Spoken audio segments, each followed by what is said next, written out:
Welcome, Star Warriors. Today we're going to be discussing another issue with Disney Star Wars. Recently we talked about how they murdered Luke Skywalker, and today we're going to be talking about how they murdered other characters, how they murdered the Jedi, and how they murdered the Force. So, I'm looking at a Screen Rant article right now. It's titled, Leia's Star Wars. Last Jedi Force Powers confused Daisy Ridley. And why shouldn't they have confused Daisy Ridley? They confused everyone else. But I'm going to jump right into this. I'm going to make stops along the way, give some commentary on things. So, General Leia Organa's demonstration of her Force powers in Star Wars The Last Jedi is something fans have long wanted to see. But the scene was a bit confusing for Daisy Ridley, no duh.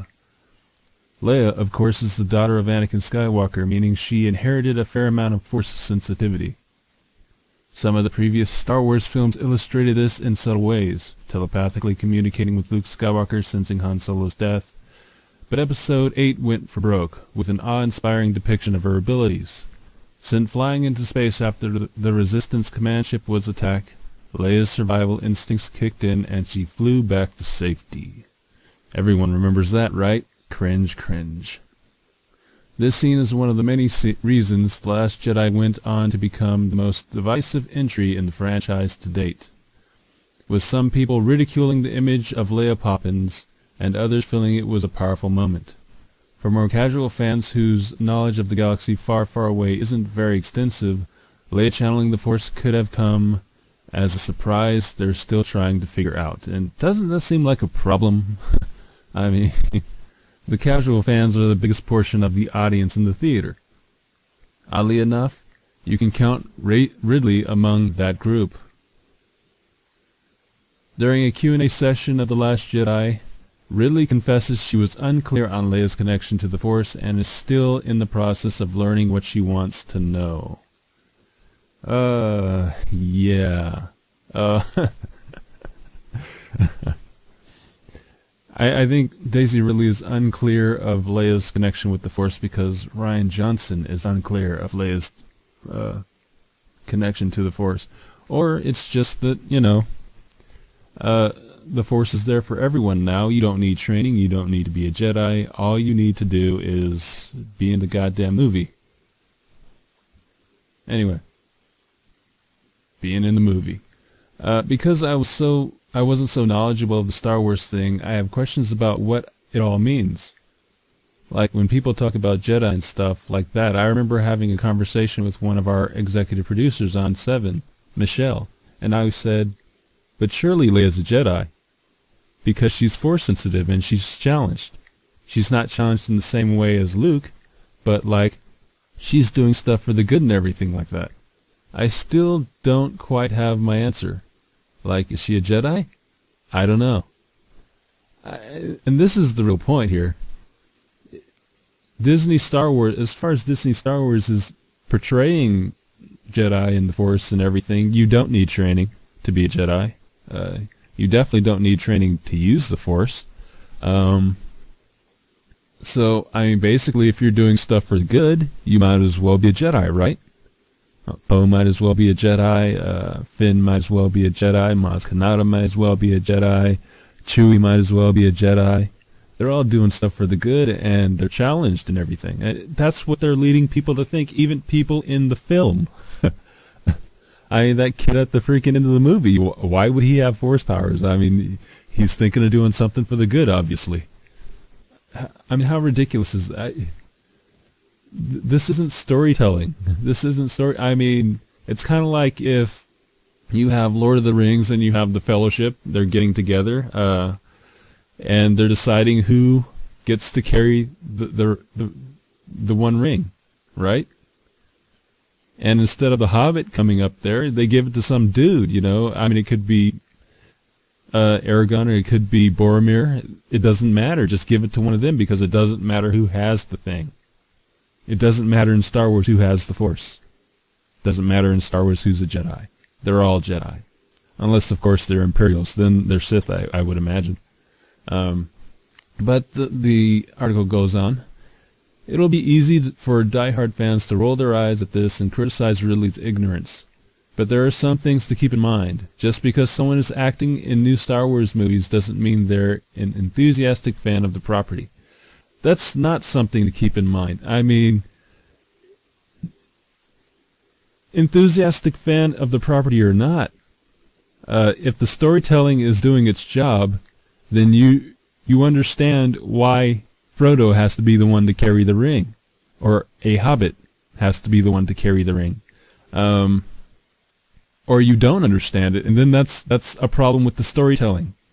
If you don't understand why someone isn't a Jedi or is a Jedi, then that's a problem with the storytelling. It's not a problem with the actor, it's a problem with the story.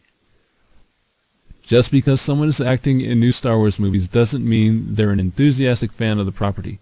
For instance, Kelly Marie Tran, Rose in The Last Jedi, hadn't seen any of the previous films prior to her casting, and Ridley herself didn't know exactly what she was in for when she signed on to play Rey.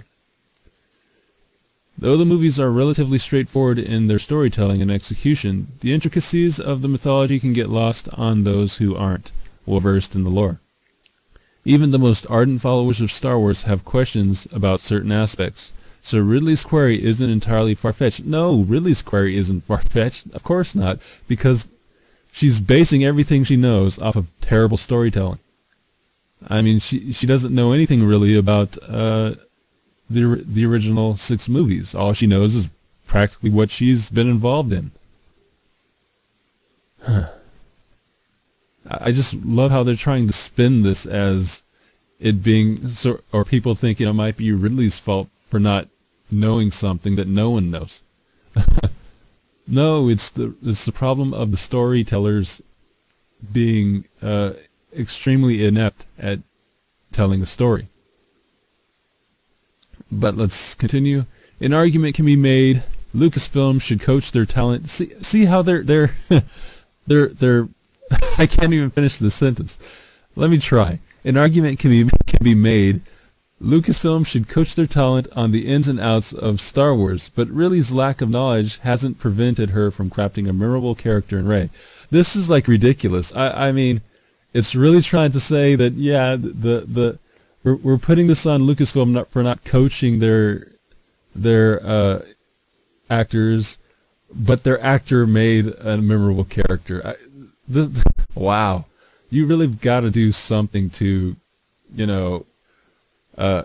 be so diplomatic. It's impressive how diplomatic they're being in this, not to step on anyone's toes who had any involvement in the film.